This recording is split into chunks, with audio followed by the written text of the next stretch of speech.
नमस्कार दोस्तों, motivational story अड्डा में आपका स्वागत है। सुनिए मुंशी प्रेमचंद की कहानी दो भाई। प्रातःकाल सूर्य की सुहावनी सुनहरी धूप में कलावती दोनों बेटों को जांघों पर बैठा दूध और रोटी खिलाती। केदार बड़ा था, माधव छोटा। दोनों मुंह में कौर लिए कई पग उछल कूद कर फिर जांघों पर आ बैठते और अपनी तोतली बोली में इस प्रार्थना की रट लगाते थे, जिसमें एक पुराने सहृदय कवि ने किसी जाड़े के सताए हुए बालक के हृदयोद्गार को प्रकट किया है। देव देव घाम करो तुम्हारे बालक को लगता जार। माँ उन्हें चुमकार कर बुलाती और बड़े बड़े कौर खिलाती। उसके हृदय में प्रेम की उमंग थी और नेत्रों में गर्व की झलक। दोनों भाई बड़े हुए, साथ साथ गले में बाहे डाले खेलते थे। केदार की बुद्धि चुस्त थी, माधव का शरीर। दोनों में इतना स्नेह था कि साथ साथ पाठशाला जाते, साथ साथ खाते और साथ ही साथ रहते थे। दोनों भाइयों का ब्याह हुआ। केदार की वधू चंपा अमित भाषिनी और चंचला थी। माधव की वधू श्यामा सावलिस लोनी, रूपराशि की खान थी। बड़ी ही मृदुभाषिनी, बड़ी ही सुशीला और शांत स्वभावा थी। केदार चंपा पर मोहे और माधव श्यामा पर रीझे, परंतु कलावती का मन किसी से न मिला। वह दोनों से प्रसन्न और दोनों से अप्रसन्न थी। उसकी शिक्षा दीक्षा का बहुत अंश इस व्यर्थ के प्रयत्न में व्यय होता था कि चंपा अपनी कार्यकुशलता का एक भाग श्यामा के शांत स्वभाव से बदल ले। दोनों भाई संतानवान हुए। हरा भरा वृक्ष खूब फैला और फलों से लद गया। कुत्सित वृक्ष में केवल एक फल दृष्टिगोचर हुआ, वह भी कुछ पीला सा मुरझाया हुआ। किंतु दोनों अप्रसन्न थे। माधव को धन संपत्ति की लालसा थी और केदार को संतान की अभिलाषा। भाग्य की इस कूटनीति ने शनैः शनैः द्वेष का रूप धारण किया, जो स्वाभाविक था। श्यामा अपने लड़कों को संवारने सुधारने में लगी रहती, उसे सिर उठाने की फुर्सत नहीं मिलती थी। बेचारी चंपा को चूल्हे में जलना और चक्की में पिसना पड़ता। ये अनीति कभी कभी कटु शब्दों में निकल जाती। श्यामा सुनती, कुढ़ती और चुपचाप सह लेती, परंतु उसकी ये सहनशीलता चंपा के क्रोध को शांत करने के बदले और बढ़ाती। यहाँ तक कि प्याला लबालब भर गया। हिरन भागने की राह न पाकर शिकारी की तरफ लपका। चंपा और श्यामा समकोण बनाने वाली रेखाओं की भांति अलग हो गईं। उस दिन एक ही घर में दो चूल्हे जले, परंतु भाइयों ने दाने की सूरत न देखी और कलावती सारे दिन रोती रही। कई वर्ष बीत गए। दोनों भाई, जो किसी समय एक ही पालथी पर बैठते थे, एक ही थाली में खाते थे और एक ही छाती से दूध पीते थे, उन्हें अब एक घर में, एक गांव में रहना कठिन हो गया। परंतु कुल की साख में बट्टा न लगे, इसलिए ईर्ष्या और द्वेष की धधकी हुई आग को राख के नीचे दबाने की व्यर्थ चेष्टा की जाती थी। उन लोगों में अब भ्रातृस्नेह न था, केवल भाई के नाम की लाज थी। माँ भी जीवित थी, पर दोनों बेटों का वैमनस्य देखकर आंसू बहाया करती। हृदय में प्रेम था, पर नेत्रों में अभिमान न था। कुसुम वही था, परंतु वो छटा न थी। दोनों भाई जब लड़के थे, तब एक को रोते देख दूसरा भी रोने लगता था। तब वो नादान, बेसमझ और भोले थे। आज एक को रोते हुए देख दूसरा हंसता और तालियां बजाता। अब वो समझदार और बुद्धिमान हो गए थे। जब उन्हें अपने प्राय की पहचान न थी, उस समय यदि कोई छेड़ने के लिए एक को अपने साथ ले जाने की धमकी देता, तो दूसरा जमीन पर लौट जाता और उस आदमी का कुर्ता पकड़ लेता। अब यदि एक भाई को मृत्यु भी धमकाती तो दूसरे के नेत्रों में आंसू न आते। अब उन्हें अपने प्राय की पहचान हो गई थी। बेचारे माधव की दशा शोचनीय थी। खर्च अधिक था और आमदनी कम। उस पर कुल मर्यादा का निर्वाह। हृदय चाहे रोए, पर होंठ हंसते रहें। हृदय चाहे मलिन हो, पर कपड़े मैले न हों। 4 पुत्र थे, 4 पुत्रियां और आवश्यक वस्तुएं मोतियों के मोल। कुछ पाइयों की जमींदारी कहाँ तक संभालती। लड़कों का ब्याह अपने वश की बात थी, पर लड़कियों का विवाह कैसे टल सकता। 2 पाई जमीन पहली कन्या के विवाह में भेंट हो गई। उस पर भी बराती बिना भात खाए आंगन से उठ गए। शेष दूसरी कन्या के विवाह में निकल गई। साल भर बाद तीसरी लड़की का विवाह हुआ। पेड़ पत्ते भी न बचे। हाँ, अब की डाल भरपूर थी, परंतु दरिद्रता और धरोहर में वही संबंध है जो मांस और कुत्ते में। इस कन्या का अभी गौना न हुआ था कि माधव पर 2 साल के बकाया लगान का वारंट पहुंचा। कन्या के गहने गिरों, बंधक रखे गए, गला छूटा। चंपा इसी समय की ताक में थी। तुरंत नए नातेदारों को सूचना दी, तुम लोग बेसुध बैठे हो, यहाँ गहनों का सफाया हुआ जाता है। दूसरे दिन एक नाई और 2 ब्राह्मण माधव के दरवाजे पर आकर बैठ गए। बेचारे के गले में फांसी पड़ गई। रुपए कहाँ से आवें? न जमीन, न जायदाद, न बाग, न बगीचा। रहा विश्वास, वह कभी का उठ चुका था। अब यदि कोई संपत्ति थी तो केवल वही 2 कोठरियां, जिसमें उसने अपनी सारी आयु बिताई थी, और उनका कोई ग्राहक न था। विलंब से नाक कटी जाती थी। विवश होकर केदार के पास आया और आंखों में आंसू भरे बोला, भैया, इस समय मैं बड़े संकट में हूँ, मेरी सहायता करो। केदार ने उत्तर दिया, मधु, आजकल मैं भी तंग हो रहा हूँ, तुमसे सच कहता हूँ। चंपा अधिकारपूर्ण स्वर से बोली, रे तो क्या इनके लिए भी तंग हो रहे हैं? अलग भोजन करने से क्या इज्जत अलग हो जाएगी? केदार ने स्त्री की ओर कनखियों से ताककर कहानी, नहीं, मेरा यह प्रयोजन नहीं था। हाथ तंग है तो क्या, कोई न कोई प्रबंध किया ही जाएगा। चंपा ने माधव से पूछा, 5-20 से कुछ ऊपर ही पर गहने रखे थे न?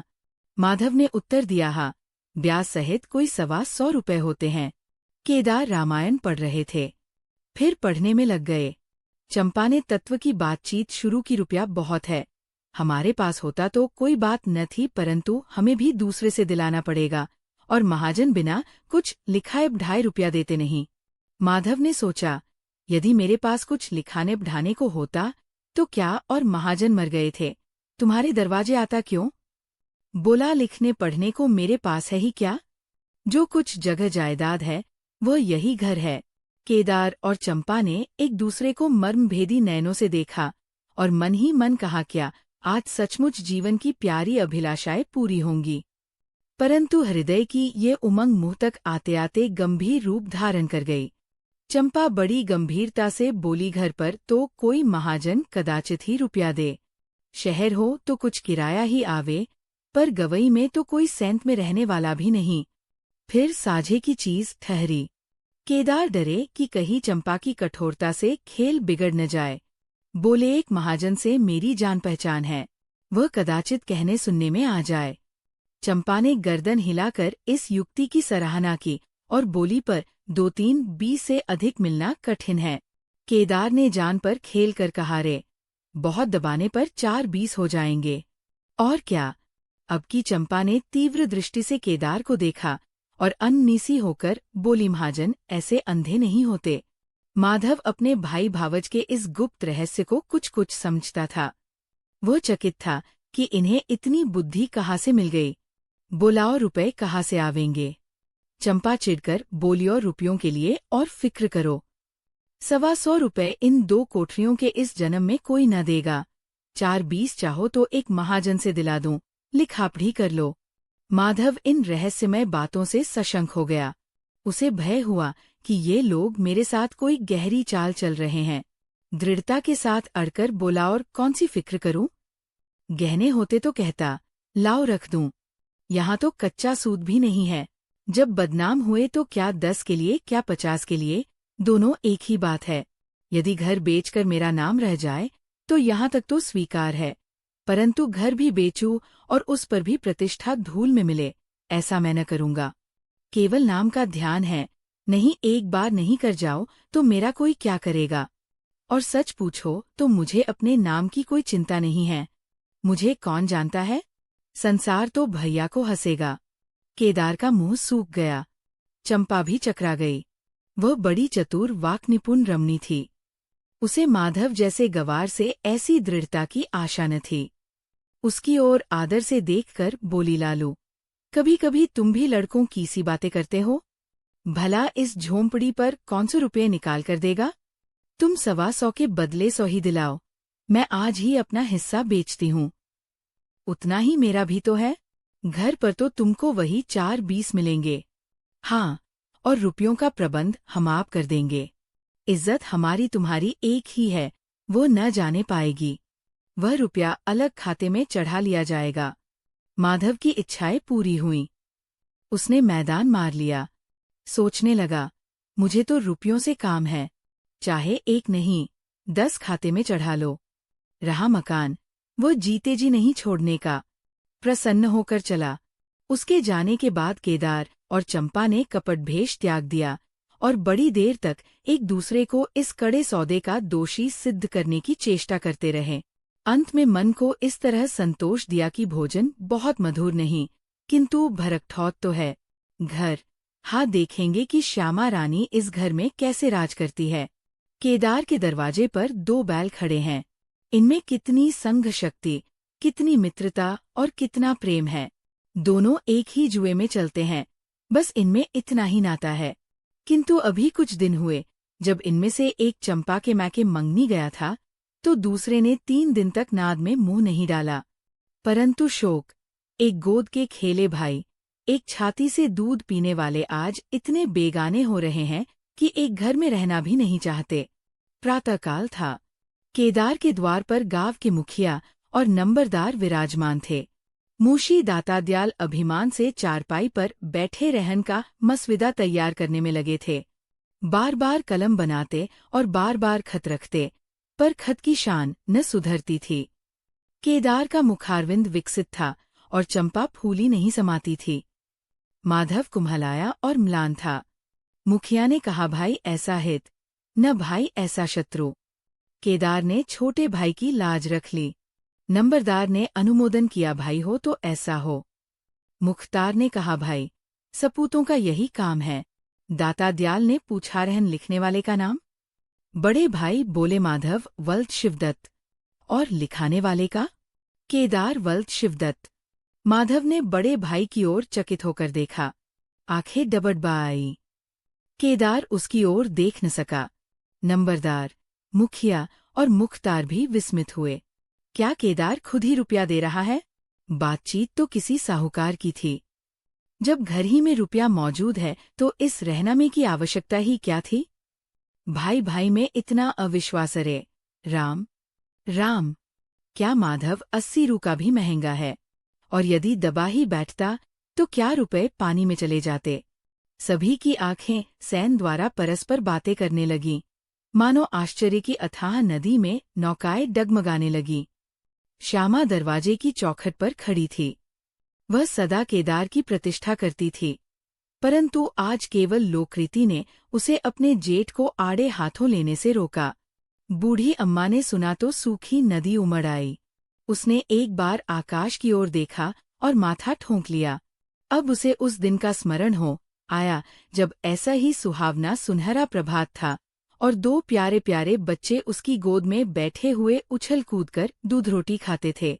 उस समय माता के नेत्रों में कितना अभिमान था, हृदय में कितनी उमंग और कितना उत्साह। परंतु आज, आज नयनों में लज्जा है और हृदय में शोक संताप। उसने पृथ्वी की ओर देखकर कातर स्वर में कहा, है नारायण, क्या ऐसे पुत्रों को मेरी ही कोख में जन्म लेना था? धन्यवाद।